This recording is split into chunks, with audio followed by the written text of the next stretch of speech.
Hello friends, welcome to learn and fun official YouTube channel. তো বন্ধুরা, 11,765টা শূন্য পদের উপরে যে অনগোয়িং রিক্রুটমেন্ট প্রসেসটা চলছে, এই রিক্রুটমেন্টে বিএডরা থাকবে কি না সেই বিষয়টা নিয়ে যে ক্ল্যারিফিকেশান মামলাটি দায়ের করা হয়েছিল সুপ্রিম কোর্টে, সেই মামলাটির শুনানির জন্য একটা লিস্টেড ডেট প্রদান করা হয়েছে।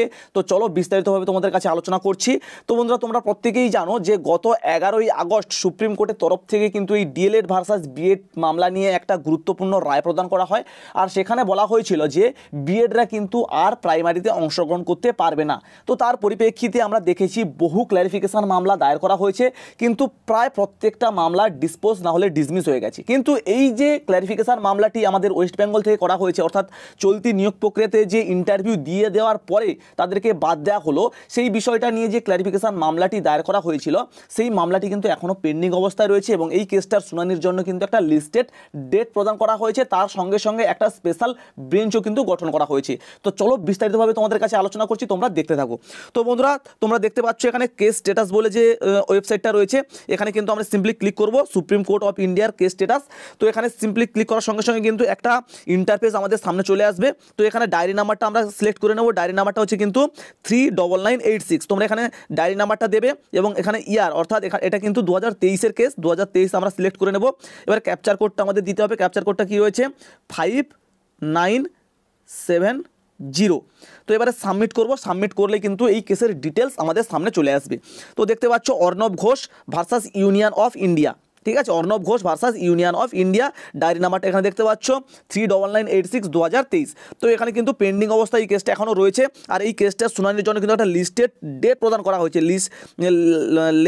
লিস্টেড দেখো এখানে কি রয়েছে, 11/1/2024, অর্থাৎ আগামী 11ই জানুয়ারি 2024 কিন্তু এই কেসটার শুনানির জন্য একটা লিস্টেড ডেট প্রদান করা হয়েছে। বিচারপতি কারা কারা রয়েছে দেখো, যে বিচারপতি 11ই আগস্ট 2023 রায় প্রদান করেছিল বিএড ভার্সাস ডিএলএড মামলাটির উপরে, সেই বিচারপতিরাই কিন্তু রয়েছে এই মামলাটির শুনানির জন্য। দেখো কে কে রয়েছে, অনিরুদ্ধ বোস এবং জাস্টিস সুধাংশু ধুলিয়া। তো এদেরকে নিয়ে কিন্তু একটা স্পেশাল বেঞ্চ গঠন করা হয়েছে। চলো বিস্তারিতভাবে তোমাদেরকে বলছি।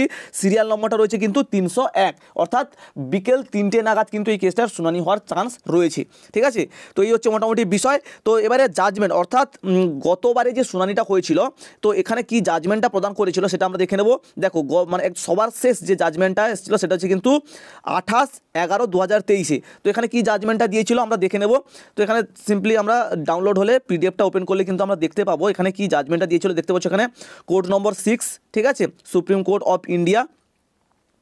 তো এখানে Arnab Ghosh versus union of India তোমরা দেখতে পাচ্ছ। তো এখানে জাজমেন্টটা কী দিয়েছে, অর্ডারটা কী রয়েছে দেখো, in this petition framed as a miscellaneous application the petitioner seeks a certain clarification of the judgment delivered by a division bench of this court comprising of one of us, অর্থাৎ Aniruddha Bose and honorable Mr. Justice Sudhanshu Dhulia. The judgment delivered on 11/8/2023 has been authored by the honorable Mr. Justice Sudhanshu Dhulia for proper appreciation for the present application.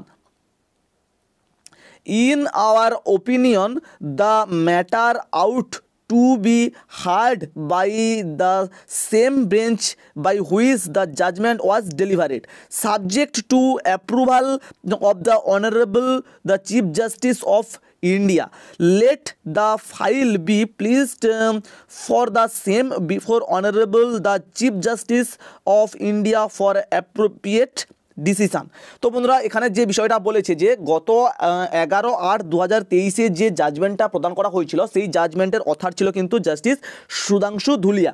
তো তার জন্য অনিরুদ্ধ বোস মহাশয় chief জাস্টিসের কাছে অনুরোধ জানিয়েছিল যে যাতে অনিরুদ্ধ বোস এবং সুধাংশু ধুলিয়াকে নিয়ে আবার একটা স্পেশাল বেঞ্চ গঠন করা হয়। তো তার জন্য কিন্তু একটা স্পেশাল বেঞ্চ গঠন করা হয়েছে এবং সেই বেঞ্চটা গঠন করে কিন্তু লিস্টেড ডেট প্রদান করা হয়েছে আগামী 11ই জানুয়ারি 2023।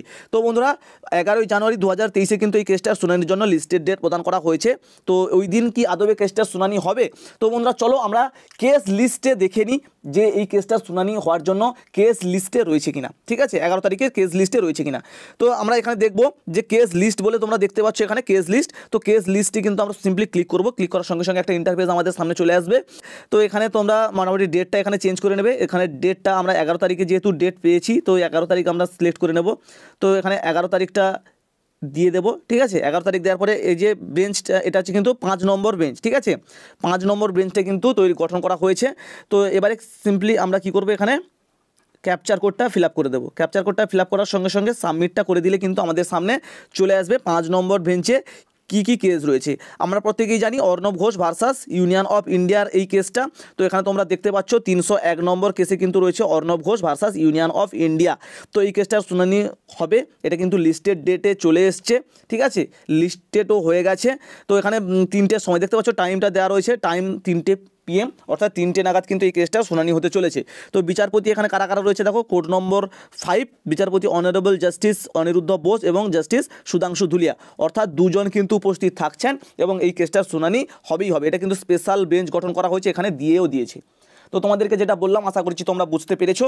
তো মোটামুটি আগামী 11 তারিখে অর্থাৎ 11ই জানুয়ারি 2024 কিন্তু এই কেসটার শুনানি হতে চলেছে এবং সেই দিনে স্পষ্ট হয়ে যাবে বিএডরা আমাদের 11,765টা শূন্য পদের উপরে যে রিক্রুটমেন্টটা চলছে সেই রিক্রুটমেন্টে থাকবে নাকি থাকবে না, ঠিক আছে, সমস্ত কিছু মোটামুটি বোঝা যাবে। তো আর কয়েকটা দিন অপেক্ষা। তো চলো দেখা যাক পরবর্তীতে কি আপডেট আসে, অবশ্যই তোমাদের কাছে তুলে ধরবো। যদি ভিডিওটা ভালো লেগে থাকে চ্যানেলকে সাবস্ক্রাইব করো, লাইক করো, বন্ধুদের সাথে শেয়ার করো। দেখা হচ্ছে পরবর্তী ভিডিওতে। ভালো থেকো সবাই, সুস্থ থেকো সবাই। Thanks for watching, tata, Jai Hind, by.